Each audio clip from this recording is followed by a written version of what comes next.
Okay, it's 7 o'clock. Okay. Good evening. Welcome everybody to the January 19, 2021. My goodness, 2021 Board of Selectmen meeting.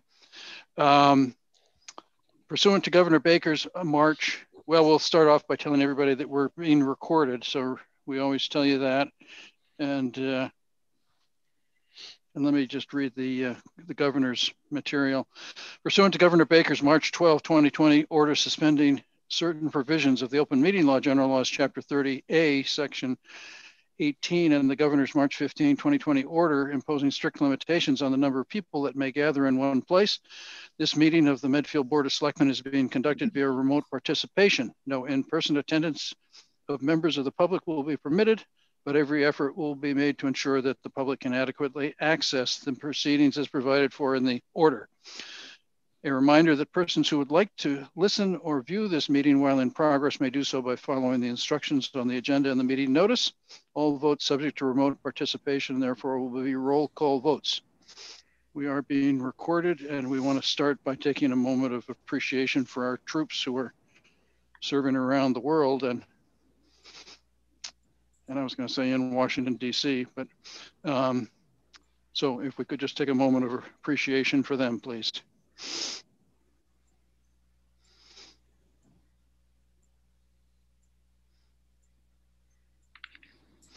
All right. Our first appointment is with the Medfield High School class of 2022. Class officers request the use of the transfer station for a can bottle collection fundraiser in January, February. Hi, Emma.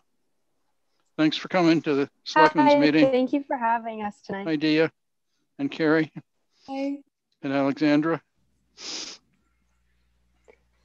Emma, are you going to tell us what it's about? Yes. So the class officers and I have been working hard over the years to raise money to fund our prom, which fingers crossed will happen safely this year. So our fundraiser coming up is a bottle and can drive, and we've been advertising this in a variety of Facebook groups. The empty cans and bottles are worth 5 cents. So we think that if we can get a lot of cans and bottles, that we can raise a lot of money for our class. So the reason why they're at the Selectmen is to request use of the transfer station. They'd like to set up a collection spot at the swap area. Okay, thanks, Chris. Any questions, comments? Gus, you want to start off? You need to unmute.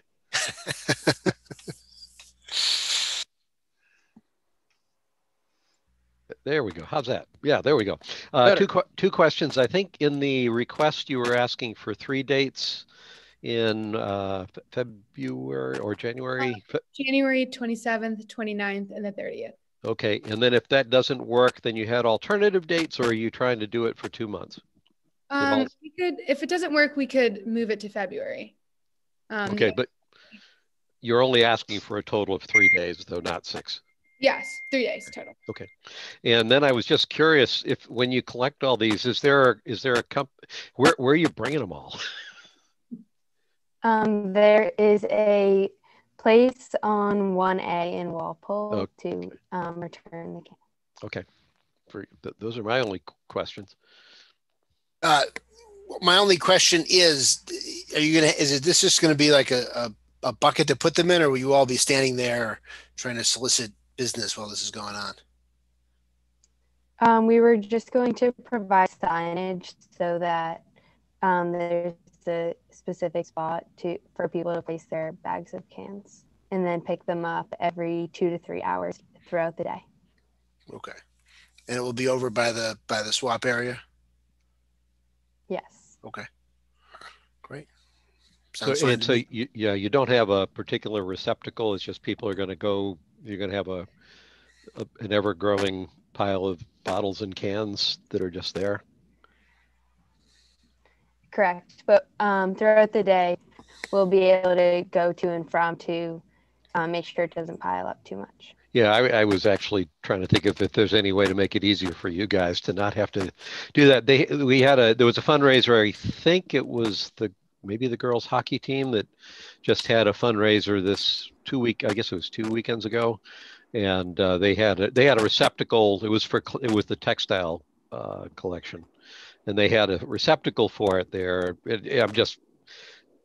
I'm fine either way as long as you're clearing it out. I was wondering whether there was a smarter way to get the people to put their bottles or their bags of bottles and cans in a more useful position for you. That's all. Like leaving a pickup truck there to get filled up. Are you offering your truck, Gus? I don't have a pickup truck.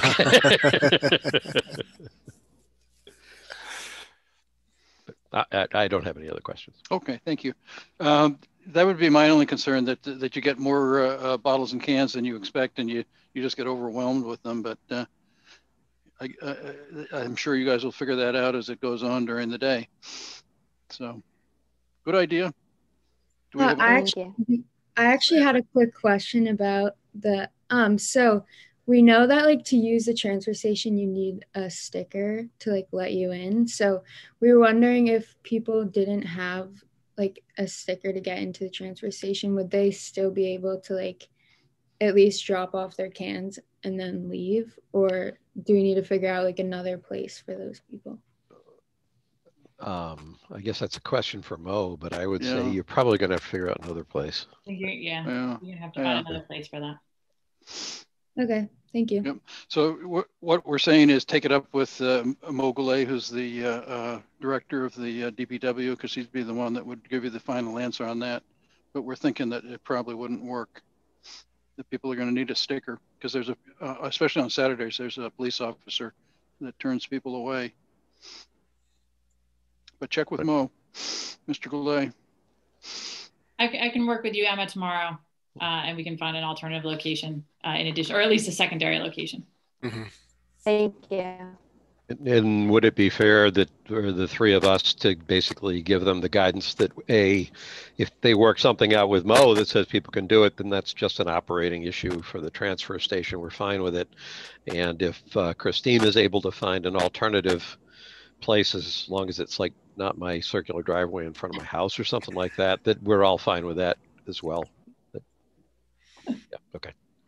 Works. So I'll move that we authorize the Medfield High School, this is class of 2022, the Medfield High School class of 2022, to utilize the transfer station for their bottle and can drive on the dates requested, and authorize, subject to the agreement of the DPW director, non-sticker holders to enter the transfer station for the purpose of dropping off the bottles and cans, or and authorizing the town administrator to designate an alternative location for non-sticker holders to contribute their bottles and cans to the class of 2022 can drive. Second. Mr. Peterson. Yes. Mr. Murby. Yes. And Mr. Marcucci. Yes. Good luck. Yeah. Thank you, guys. Thanks for Hope coming. It goes well. Thank you so much. Our next item is Chief Carrico, Medfield Fire Department, to discuss fire department personnel and the on-call firefighter program.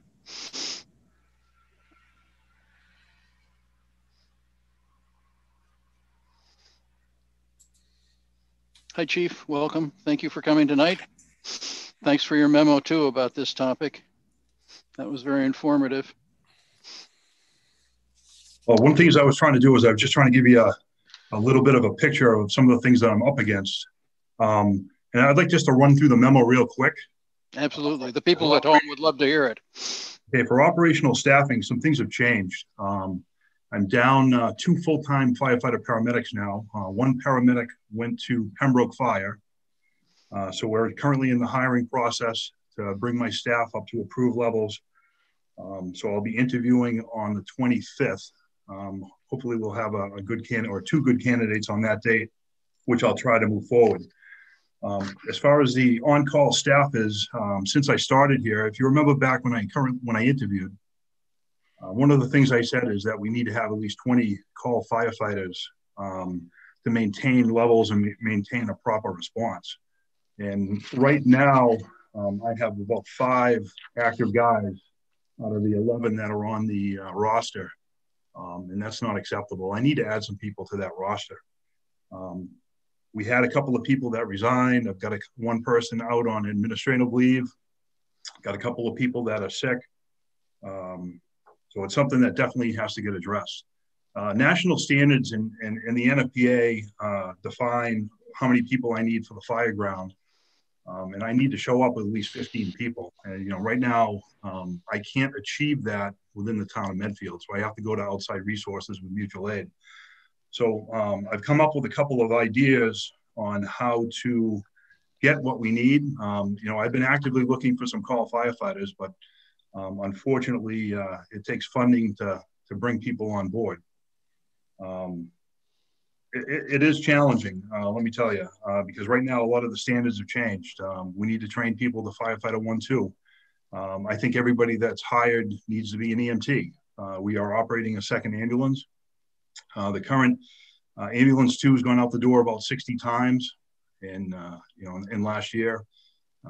We're doing a lot more mutual aid. We've gone to Dover quite a few times. We've gone to Millis, we've gone to Sherborne, went to Walpole a couple of times. So our ALS unit is very active, but we need to make sure we have that second ambulance available also. So what I'm proposing is I'm going to step up and do the fire cadet program a little heavier. Right now I have 2 candidates. One's a senior who wants to be a firefighter, and I have a 10th grader who wants to be a firefighter. So that's a good thing. I think my brainwashing scheme has worked, and I was able to convince them to be firefighters, and they both want to go to EMT school.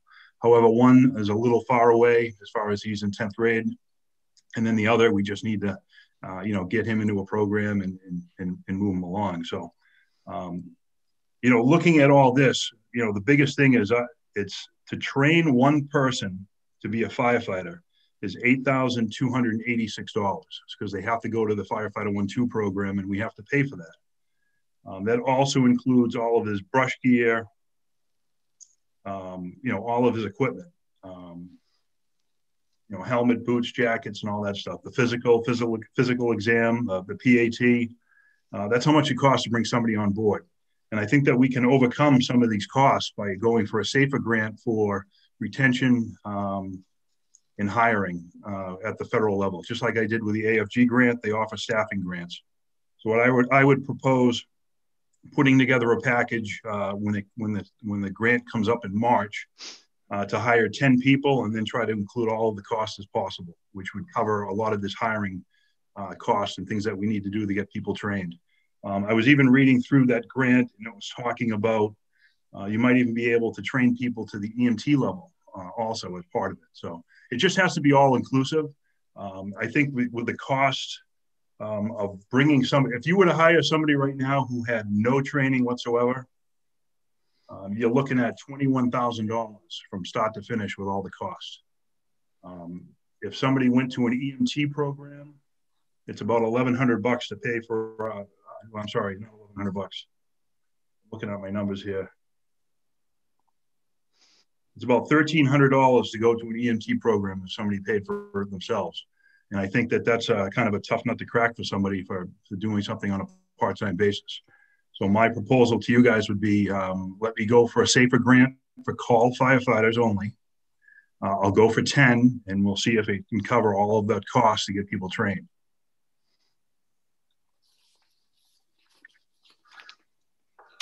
Questions, Gus? Comments? I don't. I'm curious. Actually, this is maybe a minor question, but the cadet program that you have, are you only looking inside Medfield, or are you also do other possibilities outside of Medfield also? Could they participate in that program? Well, the cadet program was primarily aimed at high school students within the community to try to see if they're interested in being firefighters in the community. Unfortunately, a lot of the other towns are scooping up those younger kids and bringing them into their own organizations. Okay. One of the other things that I did to try to fill the void is I reached out to some of the surrounding fire departments to see if there's somebody in Millis or Dover or Sherborne who's already trained that wants to come over. And I was able to find one person. So the person came on board and he required no training whatsoever. So it was a perfect fit for us. It was a win-win. Unfortunately, I didn't get a lot of people that were jumping on that opportunity. It was a stopgap, reaction. I needed to start to fill some bodies in the positions. So it's just tough.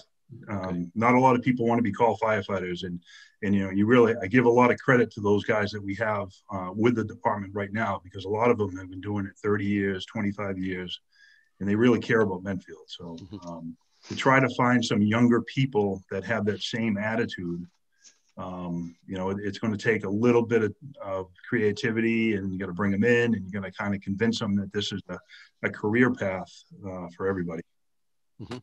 Okay. And then the other question I had, if I followed your memo right, the SAFER grant would cover, if you got what you're going to ask for, the SAFER grant would cover all of the initial costs to train people that should recruit.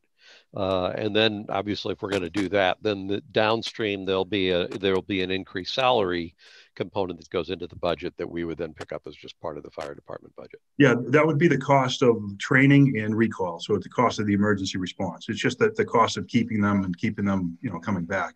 Right. Once you get them trained, my biggest fear is that once you get somebody trained, then they almost, if they have aspirations to go to a full-time department, then it just makes them a better candidate someplace else. Mm-hmm. And, if that happens, we just have to accept it and move on and try to see if we can fill those voids and get other people in.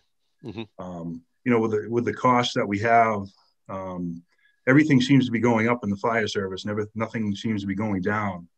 But the one thing that seems to be going down is, it's obviously people who want to participate. And one of the other things that I did is some of the people that were on the ALS committee, I reached out to them and I said, hey, you were an advocate back then. Where are you now? I need some people to come in. And, some of those people were firefighters in Cambridge. They've been in the system already here in Medfield. And once I had confronted them, they really didn't want to participate, or, for various reasons. I did a paper on volunteerism at the National Fire Academy.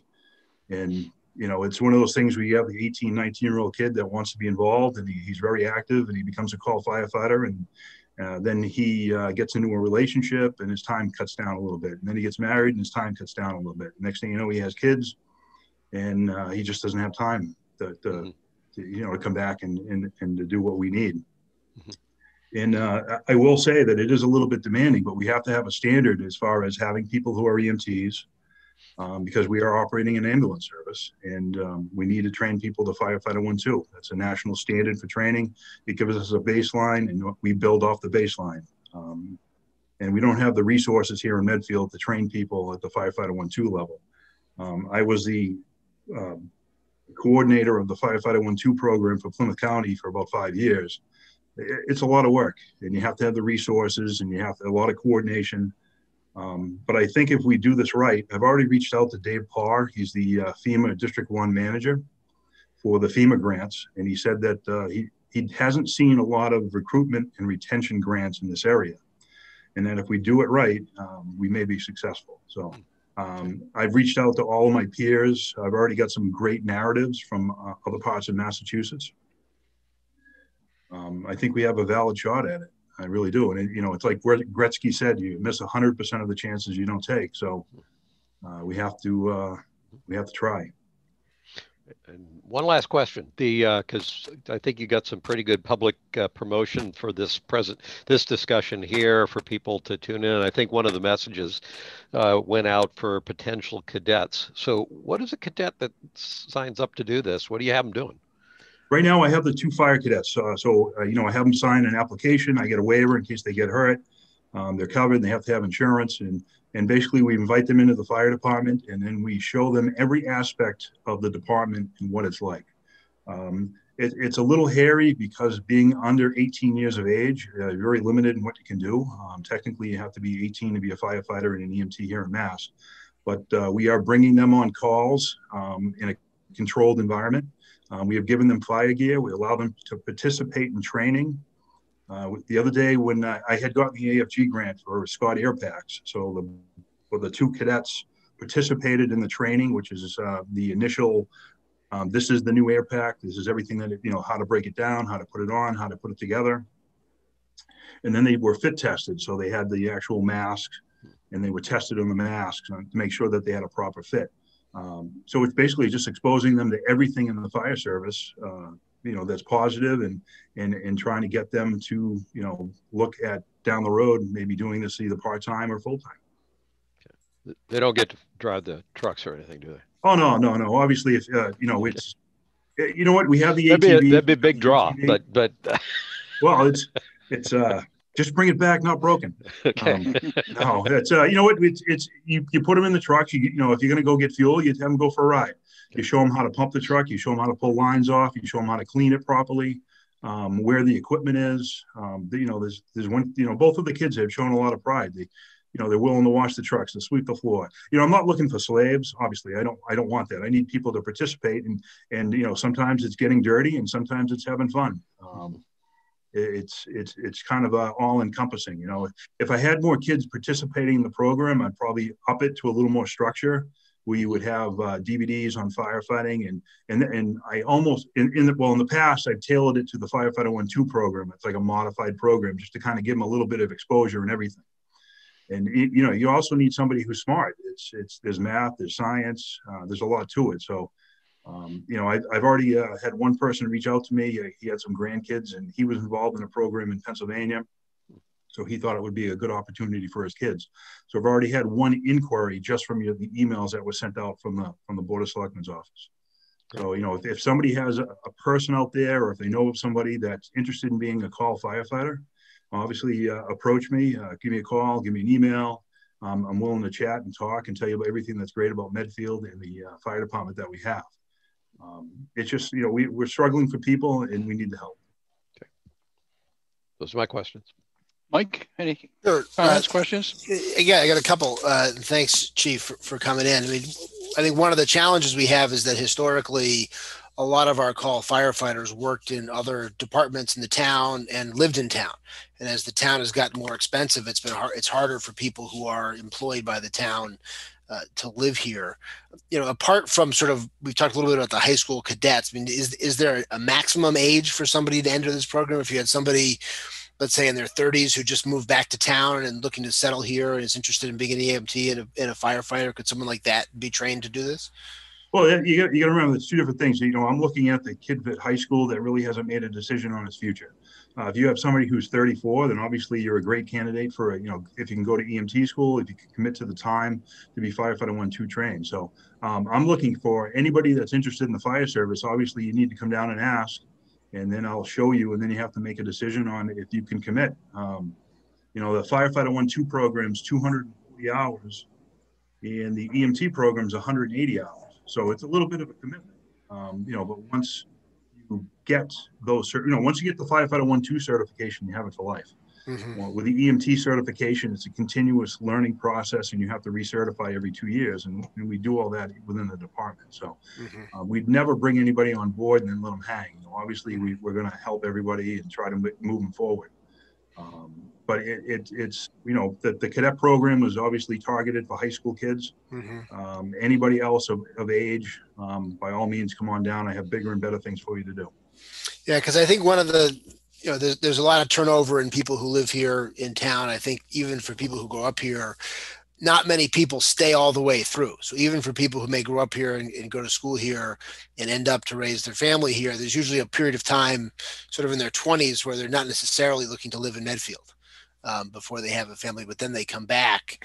And I think one of the things we were hoping, at least I was hoping with sort of the outreach to different groups, is maybe some people who hadn't thought of themselves as necessarily candidates for this, but who would be interested in giving back to the community might be prompted to think this could be something they'd be interested in doing, right? Not someone who wants to make a career of being a firefighter, but someone who wants to be an EMT and a call firefighter and contribute to the town that way. And so it sounds like that would be a viable option as well. It's not just people who want to become firefighters. It might be people who are willing to be trained to do this, but that their goal is to do this sort of part-time along with their other professions.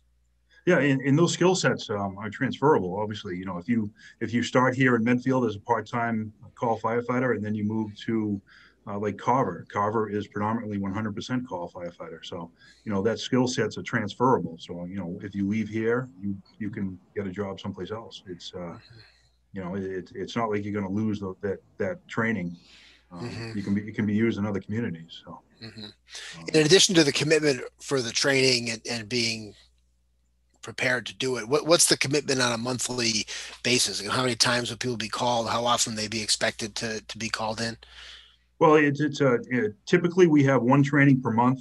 Sometimes I'll have two. So it's a Tuesday night, about 2 hours. The first Tuesday, third Tuesday is what the rules and regs.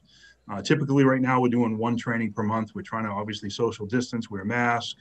The climate right now is not very good for large gatherings, but luckily we have a small group. And then as far as situational for the calls, it's all dependent on what happens in town. If you have a storm ripping through, then you're going to be here for a couple of hours, or you might have a fire alarm occasionally.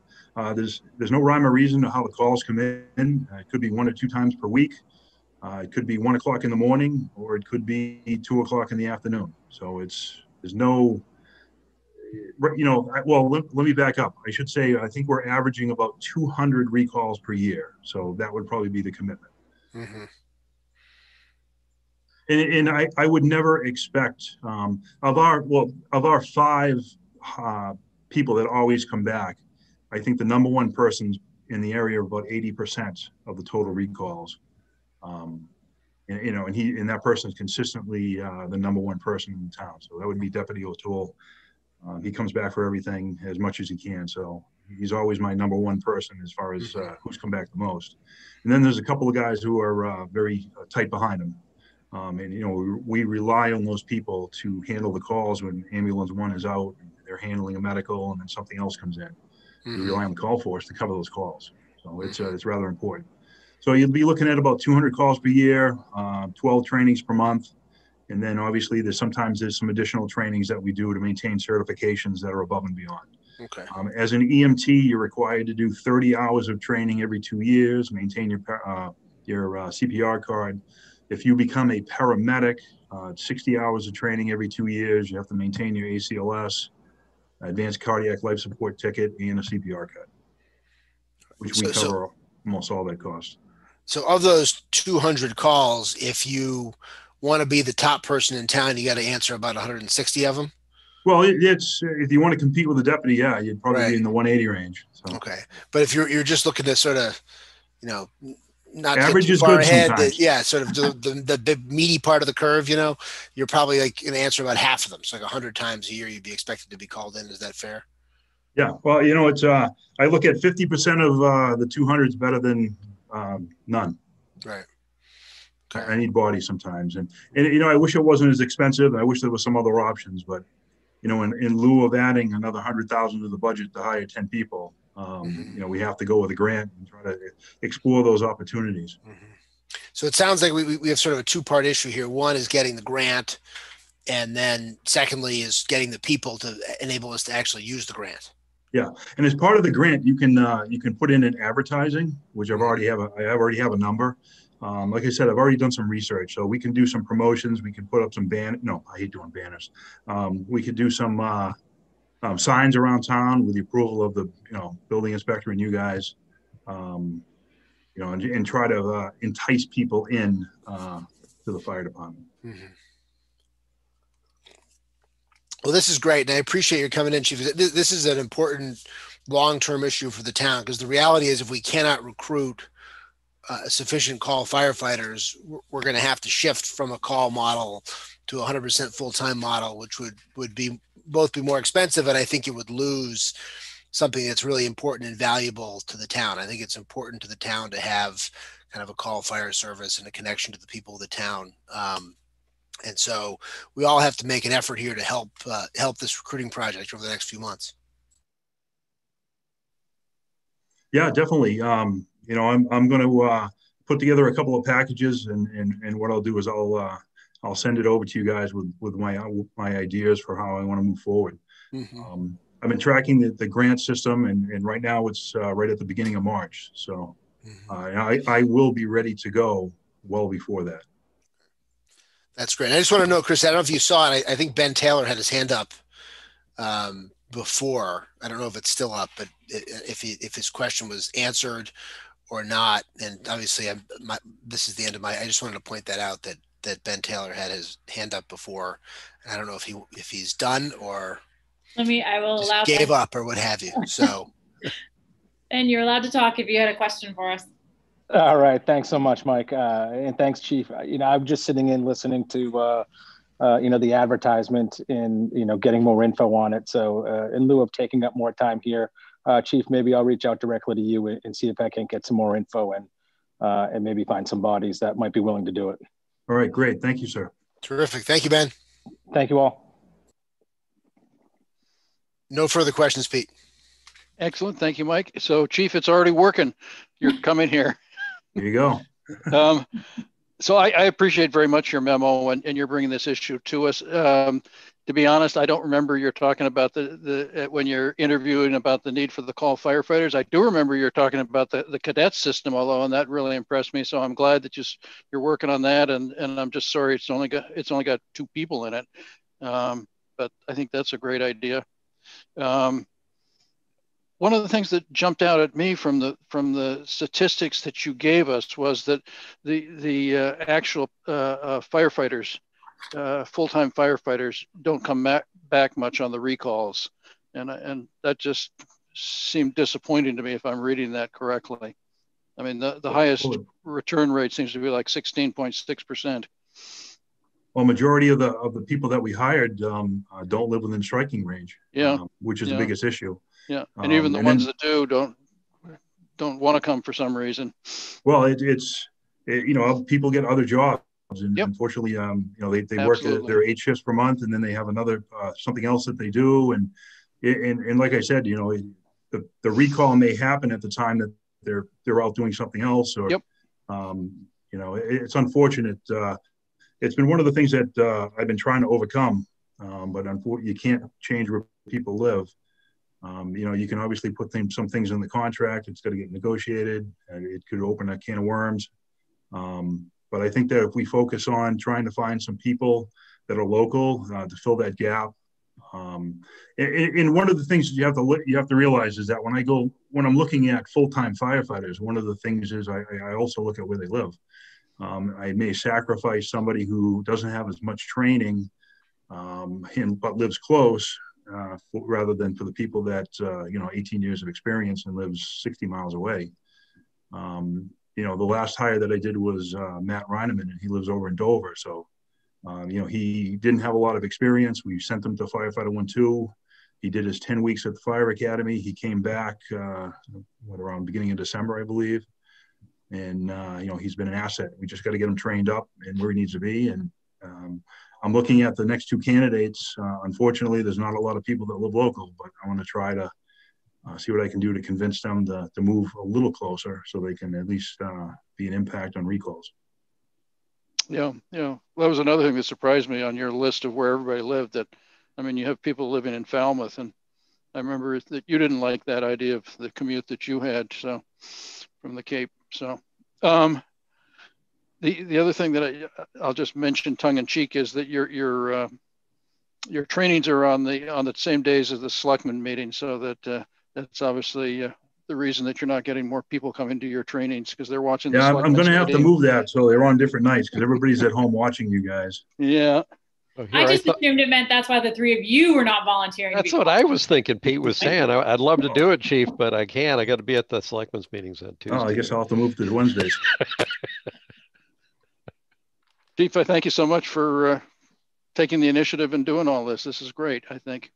So we didn't need to approve the SAFER grant application. I mean, this was just getting an agreement in concept. Is that correct? I would think that typically what happens is if you're awarded the grant, then I would bring it before you guys to say, because of the amount of money, then I would say I request that you guys let me accept it. Mm-hmm. I just want to make sure you didn't walk out of your office tonight going, hey, wait a minute, those guys didn't give me the approval I was looking for. So, okay. No, it's if I'm awarded, that's when it's right. The clock's ticking and it counts. Yep. Great. Chief, thank you so much for coming. Thanks for what you're doing for the town. All right, thanks, everybody. Chief. Thank you. You're welcome. Thank you, Chief. And let us know what else we can do to help. All right. Thank you, sir. Yep. Next item on our agenda is discussion topic, COVID-19 status update, CARES funding update. Anything on that, Chris? I just want to give an update. We've had a lot of phone calls recently asking when the town of Medfield will have the vaccine ready to give to our residents. So I just wanted to give you an update on that. I met with the Board of Health today. As you know, we partnered with the town of Needham, who is doing what they call NC8, which is the towns within Norfolk County. And we have been utilizing their vaccine rollout for our first responders. And we were informed today that they will continue that rollout through the phases that the governor has outlined for vaccine distribution. Now I say that knowing that that may all change tomorrow and there may be a change to how we're going to distribute the vaccine. But as of tonight, our plan is to continue to partner with Needham for our residents, as well as take advantage of the vaccination sites such as they will have at Gillette. And I believe they're also partnering with Walgreens and CVS as well. So just to give everybody an update, we've had a lot of people volunteer, which is fantastic, to distribute the vaccine, to be the nurses at the site. Needham has informed us that they currently have more volunteers than they do vaccine. So they will put out a message if they are looking for anybody else, and you can always sign up with the state and put your name in the database, and they'll call you if they have shifts available within the Commonwealth. So thank you to all of our residents who have been calling, asking what they can do to help distribute the vaccine. It's been a really great. That's all I have for COVID update tonight. Okay, thank you. That's great to hear people are volunteering to help. Action items. Number 1 there is the vote to open the warrant for the 2021 annual town meeting. Warrant to close February 16, 2021. So I will move that we open the warrant for the 2021 annual town meeting. Second. Mr. Peterson. Yes. Mr. Murby. Aye. And Mr. Marcucci. Aye. Next action item is to appoint Peter Diamond as wiring inspector. Yep. Actually, I have the building inspector here as well as Peter. Okay. Thank you for coming, guys. So let me just promote them. Give me 1 second. Thanks for coming, Gary. Thanks for coming, Peter. And I think actually before we start talking about Peter, we probably need to talk about Jim Leonard. Okay. Thanks, Jim, for coming.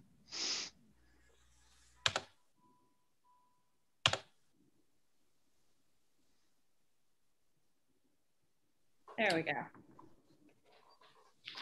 Hi, Gary. Hey, gentlemen. Gary. Hey, Gary. Good evening.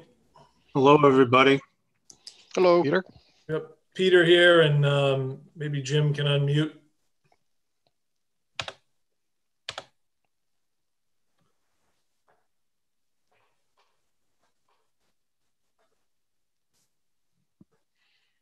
Jim, are you with us?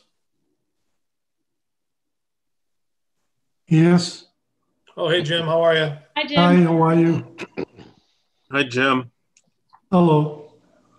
So we're here to appoint Peter Diamond as our wiring inspector for the town of Medfield. Jim Leonard informed us right around the holidays that he had made a final decision to retire. For the selectmen that may not know, Jim has been with the town of Medfield since 1987. Became the wiring inspector in 1998. And Peter Diamond has actually been the assistant since 2005. So we have the luxury of having 2 very, very tenured and experienced wiring inspectors covering the town. It's been my pleasure to work with them since my arrival here.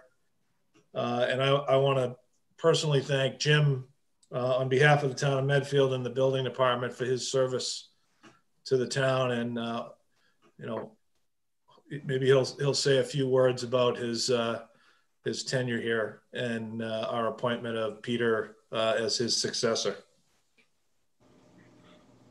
Okay. Ready for me to speak? Yes, please. Okay. I just want to say it's been a great run working in Medfield, living in Medfield. I'm over in Norfolk now. And Peter and I have been very close. I've supported him 100%. We've had a good working relationship. So everything's in good hands. Gary as a boss, as a leader, has been fantastic. And sorry I can't continue. But in any event, you're in good hands. So that's all I have. Well, thanks again, Jim. And just to reiterate what Jim had to say with regards to Peter. Peter's been the acting wiring inspector since the onset of the pandemic in March, and hasn't missed a beat. And he's done a fantastic job, and I really appreciate his hard work and his willingness to work with the rest of the department and keep things going for the contractors and the townspeople. I think as Jim said, we're in great hands, and I'm just thrilled to have him on the team. All right, Gus, Mike, any questions, comments? Just our thanks to Jim and Peter. Glad to have you willing to come on board and continue in this capacity. I look forward to helping the town. And Jim worked for the town for over 30 years. I guess that would be about 32 or 33 years, Jim. Yes. And it was a pleasure to work with him. He was a mentor to me. I learned a lot from him over the last 15 years that I've been working with him. And he's definitely a team player. And I look forward to working with Gary. He's a leader. And our chemistry has been very positive since he took the helm here in Medfield. And I look forward to our future together. Thank you, Peter. Any questions or comments, Mike? No questions. But thank you very much to Jim. And I experienced it first time with Peter when one of the times my power got knocked out this year, and I had to get some stuff rewired, and he was over there inspecting it right in the middle of everything. This was probably the middle of April. So we certainly appreciate your dedication to the town, Peter, and look forward to having you carry on in Jim's footsteps. So thanks very much to everybody. You're welcome, Mike. You're welcome. So Jim, I just want to thank you for I make it 34 years of service if you started in 87.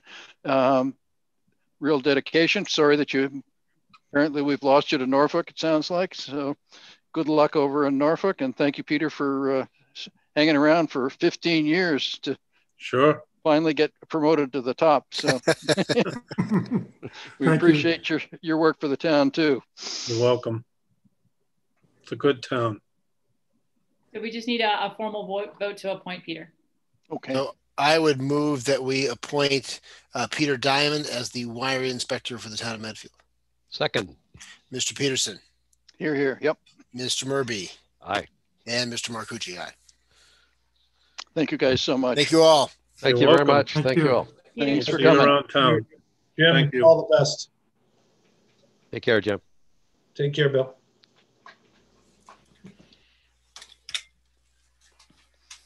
Okay, our next agenda item is a contract with Pear Corporation for evaluations and conceptual design for the repairs to the Danielson Pond Dam.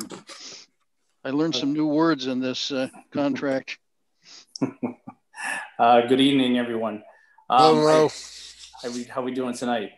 I've got 4 contracts on the agenda tonight, and I apologize because 2 of them had some last minute issues that we're going to need to square away before we want to bring it back to you. So I think 2 of them will be on for the next agenda. So number 6 and number 7, PAR and EH Wax Company, we're going to be looking for your support tonight. So first, the PAR engineering one is on behalf of the Conservation Commission. We're trying to help out with that Danielson Pond Dam repair. This is kind of the next phase in which we're looking to have them do some conceptual designs to do what needs to be done to the dam now for repairs, what we can do as a DPW to try to save a little bit of money, and what will need to be done by contractors. So this is the next phase of that dam repairs. Questions, comments, Gus? I was expecting to say this was the next phase. It seemed to make sense to me, and I'm not going to second guess the technical scope here, so I have no questions. Mike? You don't have any questions about the phreatic surfaces and what they're doing with the phreatic surface? I did read that part carefully, and I just said my mind is trying to figure out so many things right now.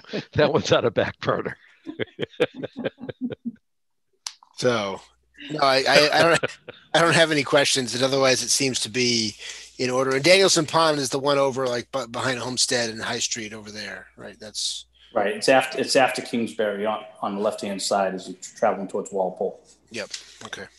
In that you brought it up, Mike, though, Mo can clarify. I was imagining that it had to do with, like, when you step over near the edge of a pond and your boot sinks into the mud. That seemed to me to be what a phreatic surface would be. So I don't know if that's the case, but without having to do too much research work into it, I just said, I bet you it's something like that. How muddy is it? Just the words alone, we get our money's worth. In the amount of time we've talked about this, we could have Googled it. So I guess my only concern is, I mean, this is another step in the process, and I guess I just have the fear that it's going to cost a fortune to fix the darn dam. Do we have a sense of what it's going to cost us, Mo, down the line? The original estimates, I believe, were around $600,000 to $800,000. Yeah, that's a good amount. We're trying to consolidate a little bit with what we can do as a DPW, but it's a significant high hazard dam according to the Department of Conservation and Recreation, which the town is responsible to repair the dam to bring it to compliance. So isn't our alternative to just turn it back into a stream, just breach the dam? And that wouldn't be my call, but that is an alternative. Yeah. Okay. And where would the water go? But for the dam, where would the water end up? Because I mean, it does. There's no. I mean, would it drain like into the Holmquist land, or what would it? I'm not sure exactly. If you're talking about if you took the spillway away. Yeah, I mean, presumably, if you took the dam away, the water would go somewhere. Well, you just release it a slow release, and then you'd end up with a stream again. Right. Yeah, talk about blowing it up, Mike. It's just no. Well, but I mean, presumably, if we don't fix it, we're talking about having to fix the dam. Yeah, if we don't fix it, at some point, it kind of will go away itself. But right now, if there's water going into the pond and it's backed up by the dam, you still have to have a spillway where the flow into the water pond is flow out of the pond. It's just once you lower the dam, then the flow just goes straight through. It doesn't. You would lower the dam until it's just about emptied, and then it would change back into a wetland area. Okay. Yeah, how old is the dynamite? How old is the dam? Not exactly sure. Nick, do you recall how old that dam is? In one of the other reports, I just don't have it in front of me. Yeah. And do we know why was it put in the first place? I'd have to go back and pull my file from 2017, but this is the work is because we are in a non-compliance order.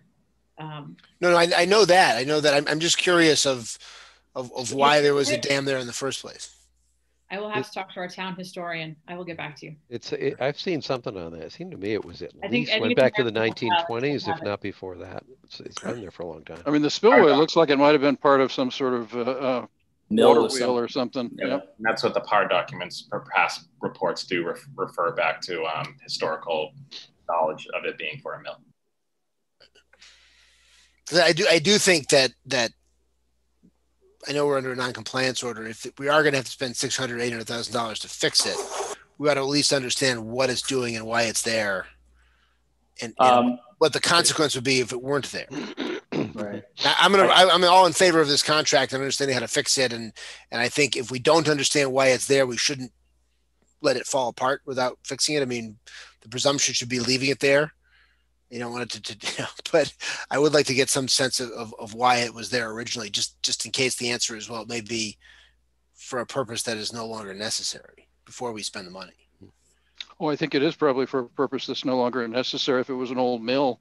But it's an aesthetic question at this point. It looks nice. So the question is, how much does the town? People that have properties around that area. So right now it's a pond around their households. Yeah, no, it looks nice, and that's a good reason enough to do it. I just want to understand what we're getting into for that cost, and if it's an aesthetic reason, terrific. But I think Mark Sorrell, I talked to him this morning regarding the dam, and he brought up a good point that we all should probably sit down together, each group, the selectmen, the different department stakeholders, to discuss the dam project itself.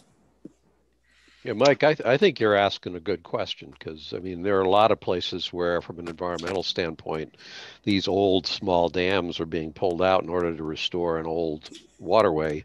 So you're absolutely right. Rather than automatically just putting in a new dam, we ought to know why we're doing it. And there may be good reasons that have, that it is justified, but I hadn't really thought of that question. You're absolutely right.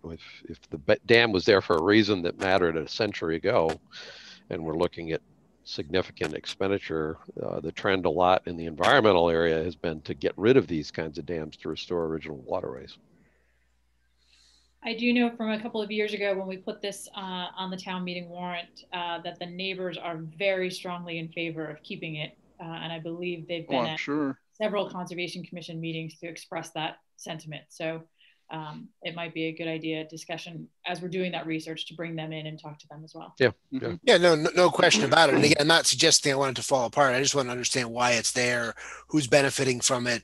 Right. Because if it's a town expense, we have to understand sort of what the benefit to the town is. Obviously, the town owns it. It's something we're responsible for. But $600,000 or $800,000, that's real money to repair this. And yeah, no, so I'm not anti the Danielson Pond Dam. I do understand why it's there, and the fact that the neighbors want it there is that's good to know, and I would assume so because it looks nice, and so but I want to understand more what else is going on here, what the alternatives are, and all the rest of it. So, but I would move that we approve the contract with Park Corporation as requested. Second. Mr. Peterson. Yes. Mr. Murby. Yes. And Mr. Marcucci, yes. I would just a final comment. I'm surprised at the cost estimates, because I would think you could, an earthen dam, I would think you could just line it the downside with some clay, just a couple dump trucks load of clay. But obviously I don't do enough dam repair to have any real credibility in this. So I was part of a repair when I was in the town of Easton, and we had to do pile drive, all metal sheathing all along the dam front. Oh my gosh! It was a very expensive, undertaking. So, Pete, you wouldn't know what the phreatic standard for that clay would need to be, would you? I think it's pretty low. I think it's. So, Mo, your next item, your next contract. So that one is for what? That's for a valve maintenance trailer. This trailer is on our capital list. It's for the water division. We have thousands of gate valves in town that we need to put on exercise the gate valves, put them on a program to ensure that they're working properly. This trailer does assist with getting those valves in preventive maintenance and any kind of repair. We also use this trailer for water main breaks as well, clearing a lot of the debris around pipes during the break so that we can get to the pipe and repair it as well. Like I said, it is on our capital projects list, and we're looking to purchase that as soon as we can. Okay, thank you. Gus? And Mark Sorrell's not on tonight, so it doesn't matter. I'll make my standard comment. I still don't understand why we issue contracts in what looks like a service contract form when we're buying a piece of equipment. But that's just something I've said multiple times before. I still don't understand I'm here. Oh. Well, Gus was just wishing you weren't, Mark. I heard him. Well, it was just a statement of principle, Mark. It wasn't really intended to criticize you or anything. It's just that every time I read these, I just don't understand why we use a service form contract for a piece of an actual purchase of a piece of equipment. But it does not influence my view. This contract was actually seriously modified, working with Mo for this because it is a piece of equipment that's being fabricated. So. Okay. Nothing more, Gus? Nothing more. No. Okay, Mike. Nothing more from me. I just want to express that I was fascinated to try to figure out what this thing was, and I couldn't from reading the contract. So, Mo, thank you for making it clear to me. Sure. So I would move that we approve the contract with EH Walks Corporation for the purchase of a VMT single turner valve maintenance trailer and associated equipment. Second. Mr. Peterson. Yes. Mr. Murby. Yes. And Mr. Marcucci. Yes. Mo, thank you so much for coming. Anything else that you're doing here tonight? I think number 11, the Southeastern Regional Services Group. Oh, okay. Why don't we take that up next then?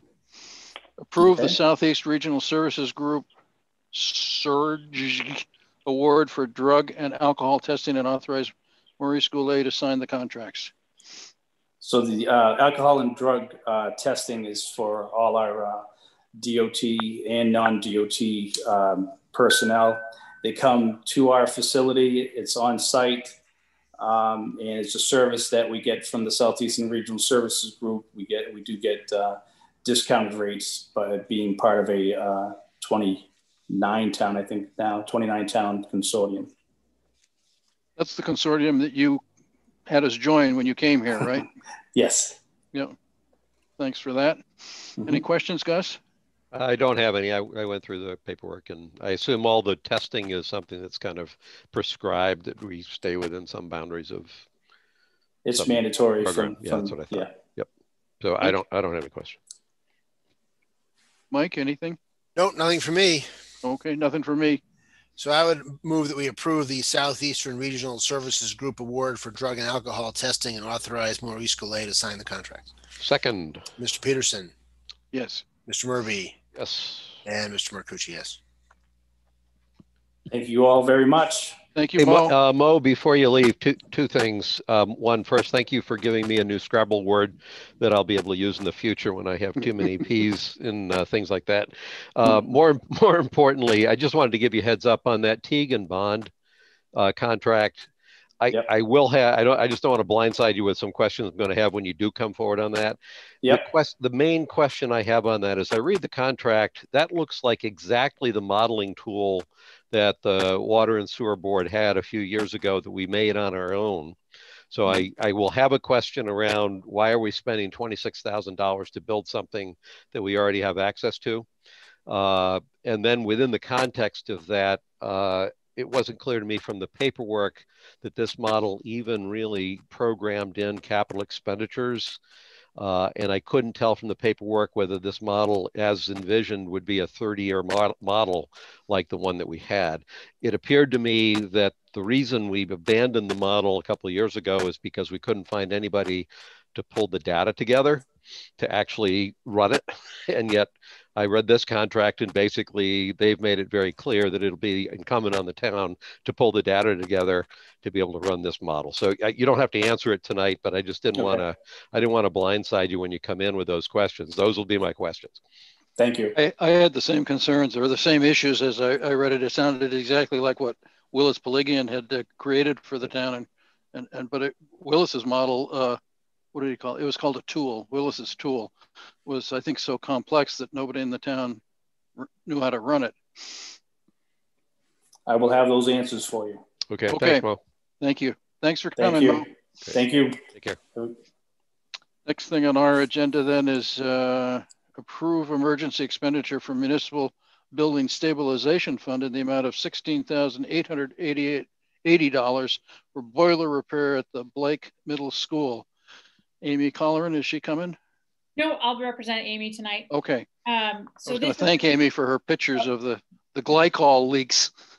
I didn't know that boilers even had glycol or whatever it was. So this is a repair at Blake Middle School. If you remember last year at town meeting, in the Capital Building Stabilization Fund, we had a line item for emergency facility repairs, and the amount was $175,000. And we had all agreed that no money would be expended from that without approval of the Board of Selectmen.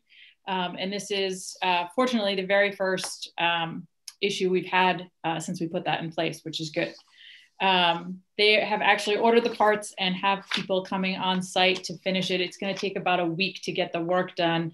You actually have to let the boiler cool for 3 or 4 days before they can do any work on it.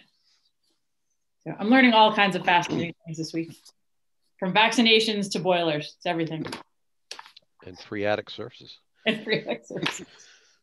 It's been a week already. It's only Tuesday. Gus, any questions, comments? I don't have any questions. Nope. Mike? It looks like it needs to get fixed. Yeah. Nope. So I would just comment that I was fascinated because Amy came to the Energy Committee and talked about this and presented on it, and she gave us a little detail on it. Apparently, there are 2 boilers there, and they take turns running so that they don't apparently run one of them into the ground.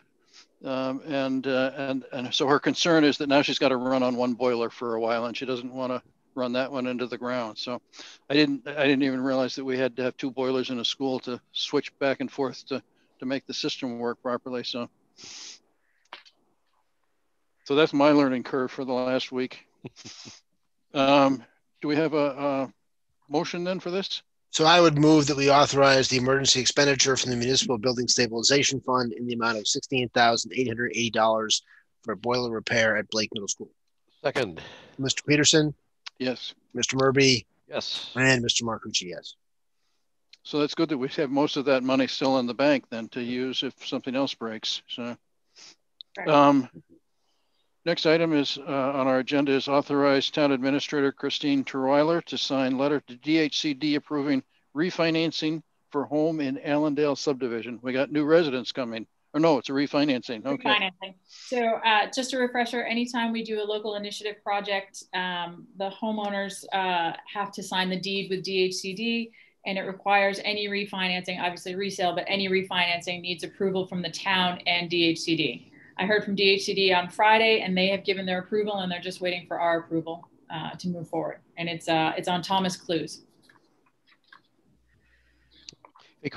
Just one quick question, just so I understand that in this case, I don't need to know the details of this specific, but I'm assuming a refinancing in a circumstance like this would be someone trying to take advantage of a better interest rate, as opposed to someone basically saying, "Gee, my unit's worth a lot more now, so let me take out a bigger mortgage." Is that fair? The only reason I'm asking is because of the regional selectmen's meetings we've had around 40B units where people manage to find a bank where they refinance their unit at market rate, even though it's not. And I'm not suggesting that's happening here. I just wanted to understand the circumstance. That's all. No, and their guidelines for the refinancing, so they have to meet all the different thresholds so that that does not happen. Okay, great. Nope, we're fine.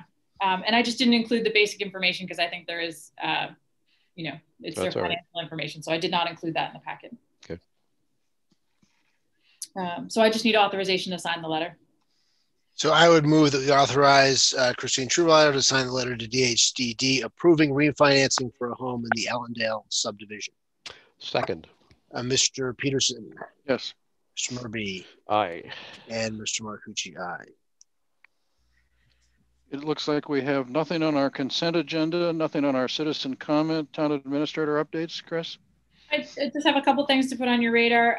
Just a reminder that Representative Garlick will be here on January 28th to do her State of the Town address. She's doing it over Zoom, and you need to register before the meeting. They're doing a pre-registration. So if anybody needs that link or needs more information, just let Nick or I know.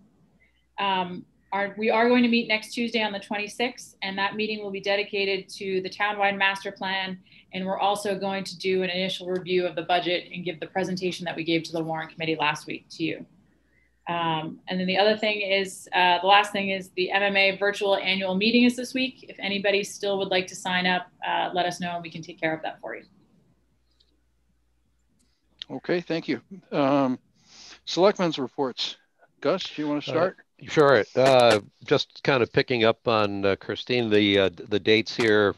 I think I may have mentioned this in our last meeting, but the development committee, the State Hospital Development Committee, would like to bring the draft RFP in on the meeting of the 2nd. So this is going to work out well for everyone. We have a meeting tomorrow night.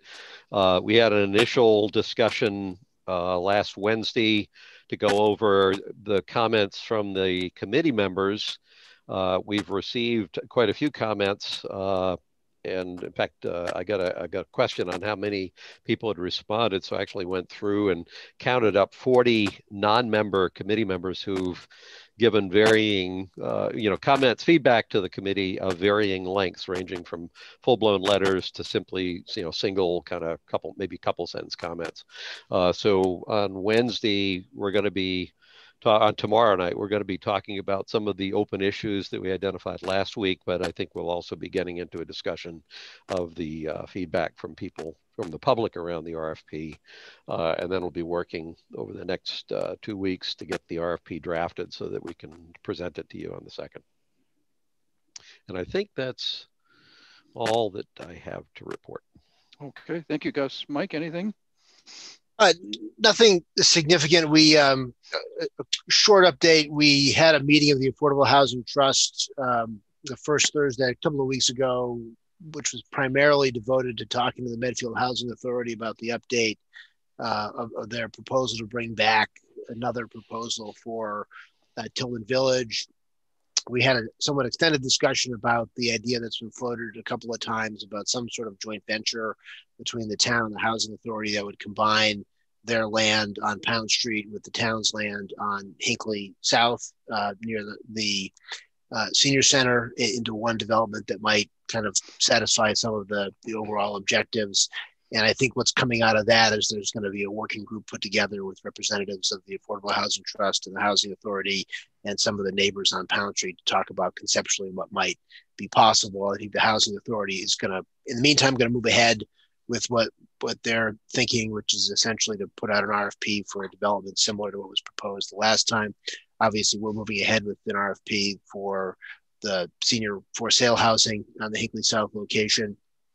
Sarah Raposa reported that we had 6 people come, or 6 different developers come to the sort of site viewing and tour of that. And so there's at least 6 people interested enough to show up and walk around and see what there was to see there. So we'll see what happens in response to that RFP. No updates on the any of the collective bargaining discussions or contracts. Nothing to report on that front. And then I believe tomorrow representatives of the school building committee and the school department are meeting with the MSBA to go over the whatever acronym it is that we submitted, the PSR, PDP, PDC, whatever it is. Whatever that one was, they're going to talk about the facilities assessment. I believe that is tomorrow. Tomorrow. 11:20. Yeah. So, and I think that's all that I have. Okay, thank you. For me, it's I attended on Zoom the Massachusetts Select Board Association annual meeting. Typically, that's part of the Mass Municipal Association annual meeting that's held at the Heinz Convention Center. It actually wasn't a very interesting meeting, so nothing special came of that. Unfortunately, it wasn't as useful as it has been in the past at times. Medfield Foundation had a meeting, and there was a report on the results of the Angel Run, which was obviously very disrupted this year because of the COVID. So that the number of runners were down, but so were the number of expenses, and so that the race raised not the same amount as it usually does for the families in need in town, but very close. So that was good. The Medfield Foundation's first annual appeal had a very good response, and that was targeted both at families in need in Medfield and also the Legacy Fund, which is the effort to create an endowment, $1 million endowment for the town going forward, so that there can be made annual grants to help the things in town that need extra cash. So that first annual appeal was very successful because of those 2 needs being met and moved forward. I went to the Medfield Coalition for Suicide Prevention, and they're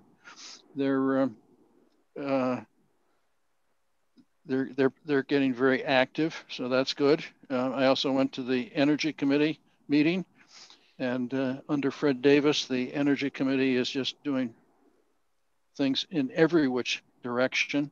They've got a couple annual town meeting warrant articles for community choice aggregation for electricity and a carbon reduction goal for 2050 for the town.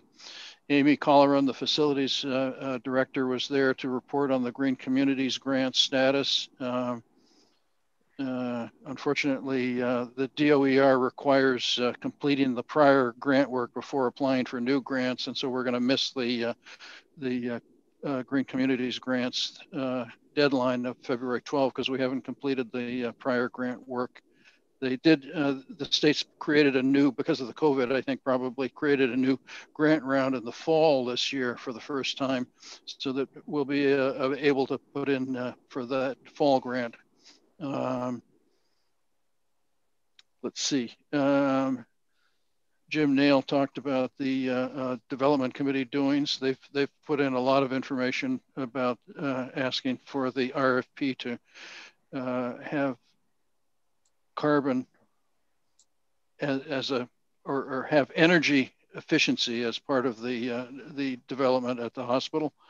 Let's see. Megan Sullivan reported on PSAs that they're doing on Medfield TV. Alex Stevens reported on what's going on with the Dale Street School project and the fact that the town is now pursuing the energy efficient new building there. Nick brought us up to date on the solar in town, the Kingsbury Club and the DPW garage. Tricia Pembroke gave us a report on the codes.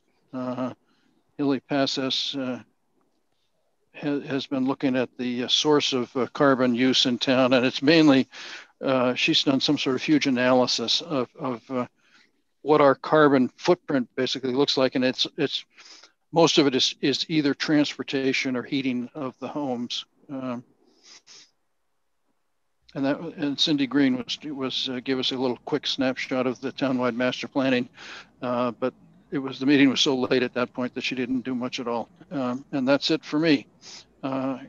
Anything on the informational, Chris, that we should let residents know about, or Nick? No. Oh, your free cash memo. I thought that was excellent to read. Thank you for that. I would just like I wanted everybody to have a chance to read that before we talk about the budget at the next meeting. And we'll go into more in depth into that, and we'll start, actually there's been some change to the warrant articles draft that you already had, so I'll make some changes to that, and we'll have that for your next meeting as well. Okay. And we'll also have a 2021 annual calendar for you, so you know what's coming up and can try and plan for at least the next few meetings. Okay, great, thank you. Anything else that anybody wants to bring up tonight? I don't have anything. Nope, not for me. Okay, so I would move that we adjourn. Second. Mr. Peterson.